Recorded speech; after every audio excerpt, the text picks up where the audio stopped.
The rain tapped gently on the windows as the Johnson family gathered in the living room. The warm glow of the fireplace lit the space, casting golden light across the walls. 10-year-old Emily sat cross-legged on the rug, hugging her favorite stuffed bear, while her little brother Noah, only 6, built towers with colorful blocks at her side. Their parents, Anna and Daniel, nestled on the couch, sipping cocoa. But tonight wasn't just any night.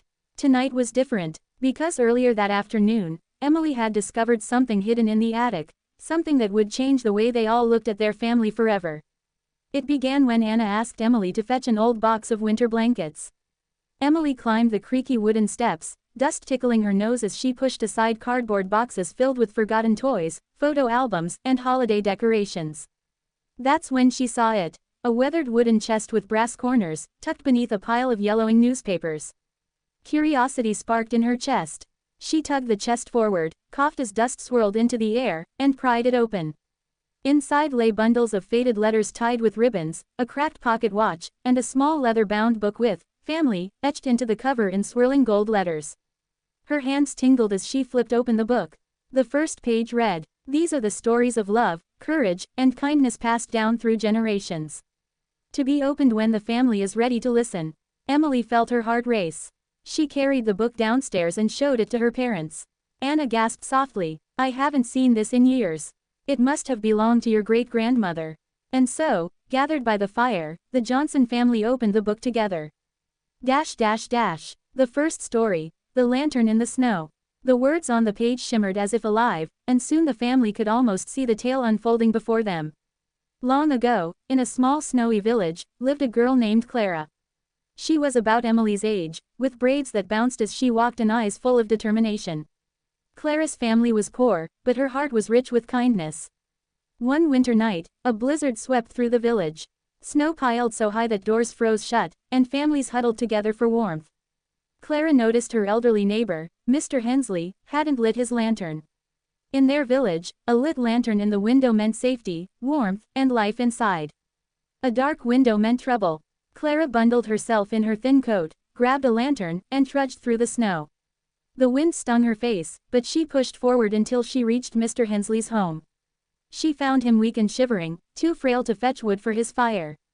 Without hesitation, Clara lit her lantern, gathered wood from the forest edge, and built a fire in his hearth.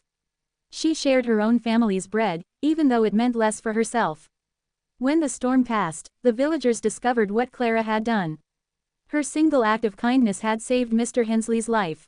From that day forward, whenever storms rolled in, Clara's lantern became a symbol of hope. As the Johnsons read, Emily whispered, "That's so brave." Noah hugged her arm and said, "Like a hero." Anna smiled, her eyes shining. Kindness often looks like bravery, even in small acts. The second story, "The Hidden Song." The page turned, and another story came alive. This time, it was about a boy named Samuel who loved music more than anything. He lived in a bustling town where everyone hurried about their business, too busy to stop and listen. Samuel's family couldn't afford instruments, but he found an old harmonica in the marketplace. With practice, he learned to play melodies that filled the air with joy. But not everyone appreciated it. Some townsfolk grumbled, "That boy is noisy." Others frowned and hurried past. Samuel's father even worried that music was a waste of time. One day, the mayor announced a contest. Whoever could bring the most joy to the town during the spring festival would receive a prize. People prepared dances, painted banners, and cooked feasts. Samuel wanted to join, but his father shook his head. "No one listens to music here." Still, Samuel decided to try. On the day of the festival, he climbed onto a small wooden crate in the square and began to play. At first, people ignored him. Then, a child stopped and smiled. Then another. Soon, families gathered. The soft notes of Samuel's harmonica seemed to slow everyone's busy hearts. Laughter filled the air. Strangers began dancing together, hand in hand. By the end of the night, Samuel's music had united the town. And though he didn't win first prize, the baker's cake did. Samuel's father hugged him tightly. "I was wrong. Your music gave people more than a prize. You gave them each other." As Daniel closed that section, his voice trembled. Sometimes, the things we think don't matter can touch people the most. Emily looked at her dad, realizing how much the story touched him. The third story, "The Bridge of Hands." The book grew heavier in Anna's lap, as though it knew the next story carried something powerful. In a faraway valley, two families lived on opposite sides of a rushing river. For years, they had argued about land, about crops, about who had the right to cross first. The children were told not to speak to one another, and fences went up on both sides.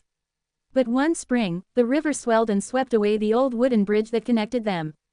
The storm left both families stranded, unable to trade or share supplies.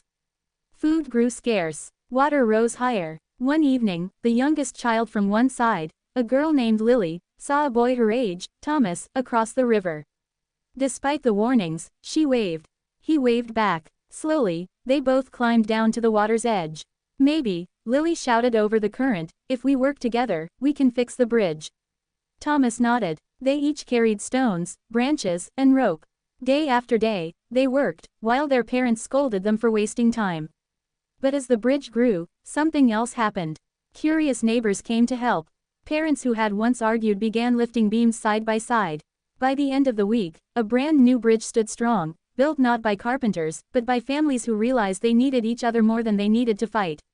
When the Johnsons reached the last line, silence filled the room. Noah whispered, "That's like us helping clean up the park last summer."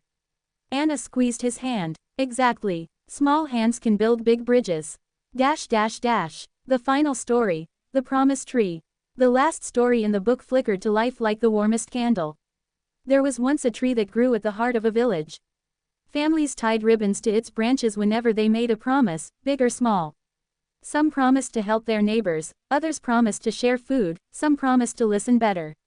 Over the years, the tree became covered in hundreds of colorful ribbons that fluttered in the wind. But one year, a terrible drought struck. Crops withered, wells dried, and people grew worried. In their fear, many forgot their promises. Neighbors fought. Families grew distant. The tree, once bright with ribbons, began to lose its leaves.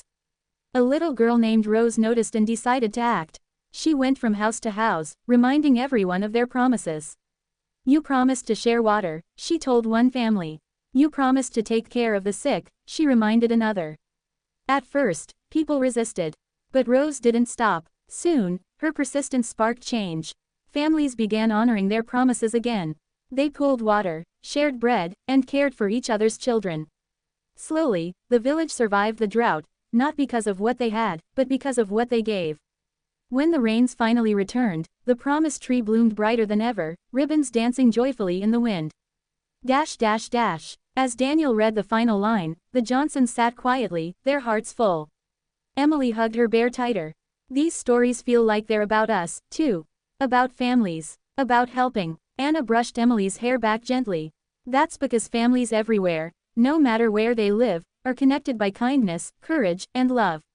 Noah yawned, leaning against his sister. Daniel closed the book, but the glow in the room remained, warmer than the fire. They had begun the evening as just a family reading together. But now, they felt part of something bigger, a living chain of stories stretching back through generations, forward into the future. As the fire crackled, Emily whispered, "Let's keep this book safe. One day, I'll read it to my kids."